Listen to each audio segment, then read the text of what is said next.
Welcome to the Biblonian. This is where the scholars meet the scriptures, meet the sages. They all intersect here.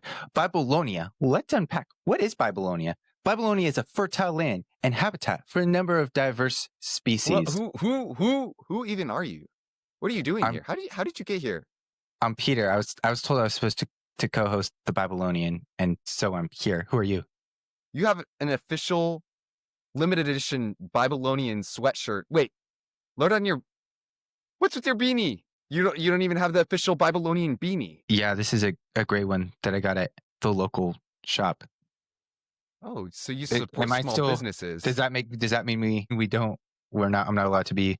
I didn't say the local shop was actually like a small business. I got it from Target. Well, I was about to allow you on, as my co-host supporting small businesses, but I guess the sweatshirt. That is wait.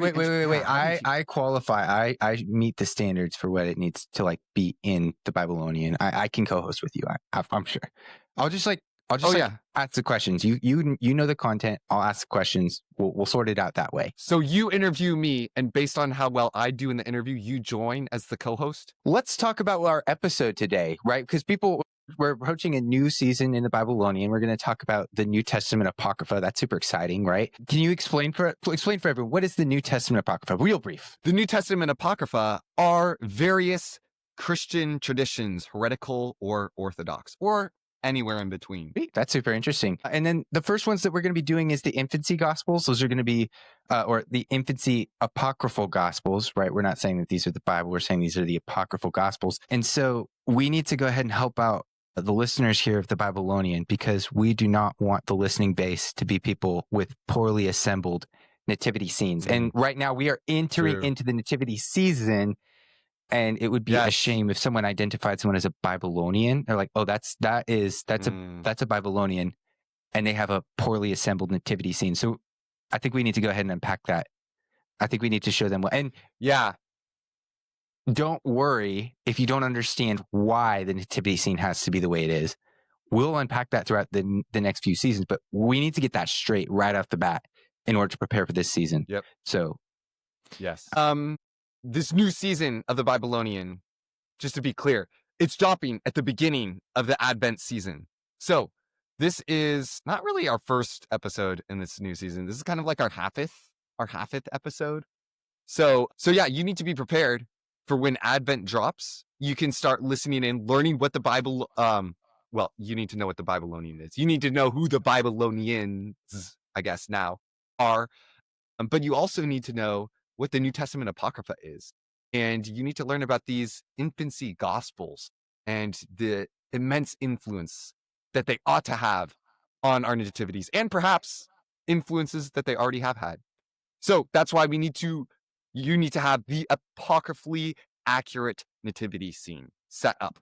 And just to be clear, the standard for the nativity scene is high, and that might feel overwhelming. You might be like, this old one that just has, the essential characters that it seems to be based on the Bible. Like, I know that might feel adequate to you right now, and you might be overwhelmed at the pressure that comes from this new nativity scene, but just know it is worth it, because when you have that nativity scene, you represent the Babylonian and a robust view of the New Testament Apocrypha.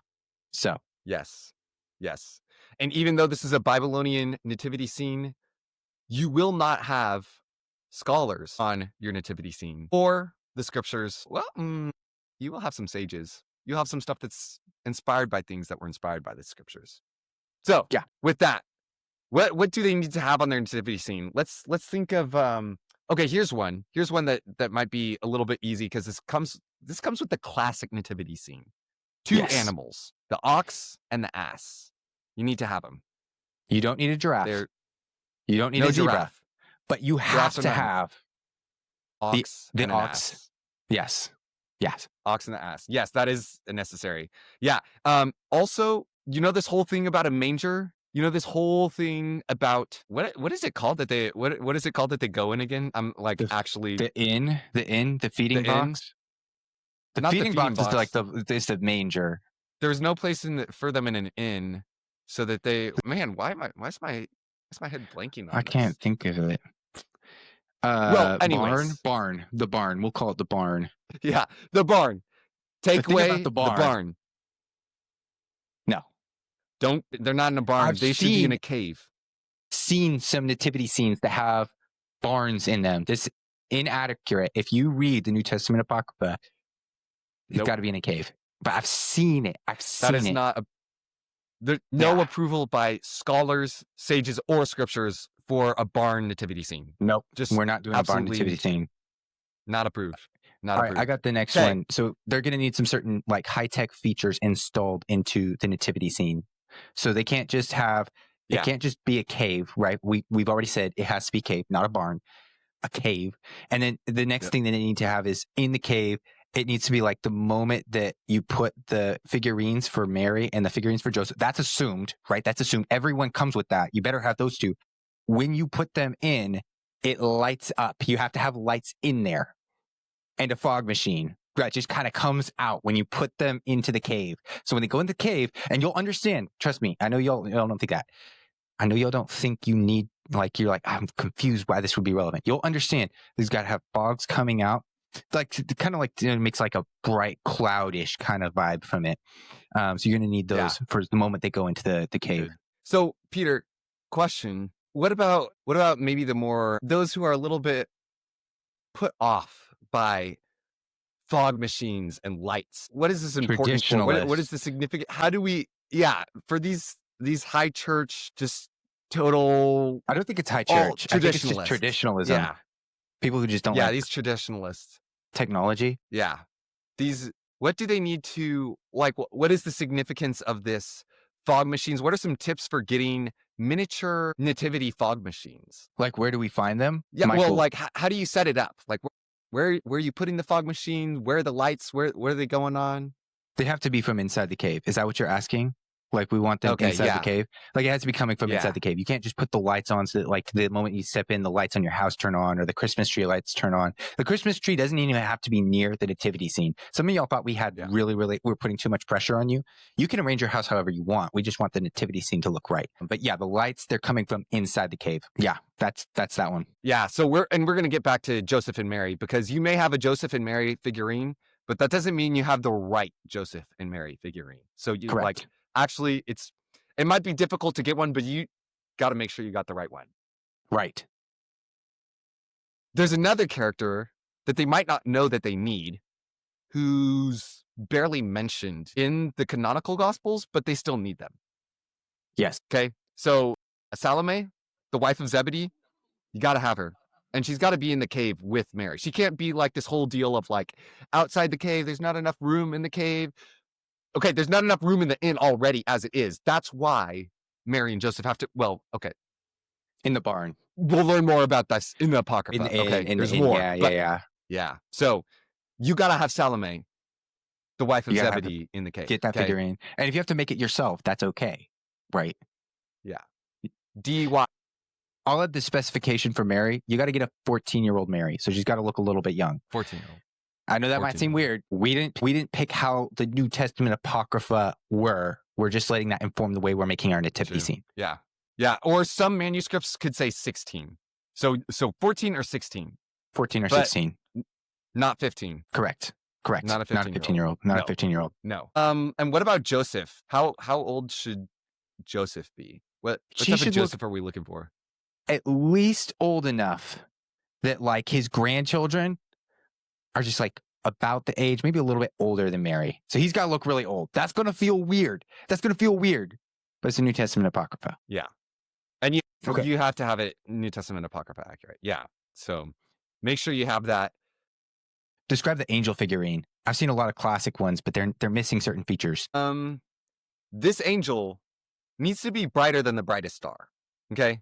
Whoa. So maybe you have your nativity scene pretty close to your tree. Again, we're not telling you where it should be, but if you have a light up star on your tree and it's brighter than your angel, okay, there's an issue. You need to get a light up angel. You need to get a strong, powerful light up angel. Okay.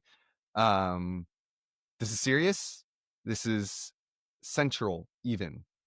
Okay. Another thing, and you can include this in your nativity scene in the same way that the wise men are in the nativity scenes, even though Jesus is probably around 2 whenever it happens. In the same way, you're going to need a little jar with nard and Jesus' foreskin in it. We're gonna get to that later. Don't feel, but we're gonna unpack it in more detail later. So don't feel overwhelmed. It's just we're just gonna have that. We have the angel has to be brighter than the star. We need to have another angel too. One more that's gonna be like weeping, not the Doctor Strange one. Don't forget it, but not the Doctor Strange one. Like a weeping angel. It just has to look like it's crying, right? One that's rejoicing, one that's crying. You got to have both, right? True. Like a dichotomy. Those two. And that's in addition to the angel that's on top of the cave that's brighter than all the stars. So 3 angels. Right. Brightest angel, weeping angel, rejoicing angel. Okay. Now I know some of you are concerned. You got like, they're going to take like a little bit of you're taking your Christmas pictures, your Christmas photos to send the Christmas cards out to your family, to your friends, to your neighbors, because you're practicing hospitality and you're concerned. Someone's going to look in there. They're going to see this.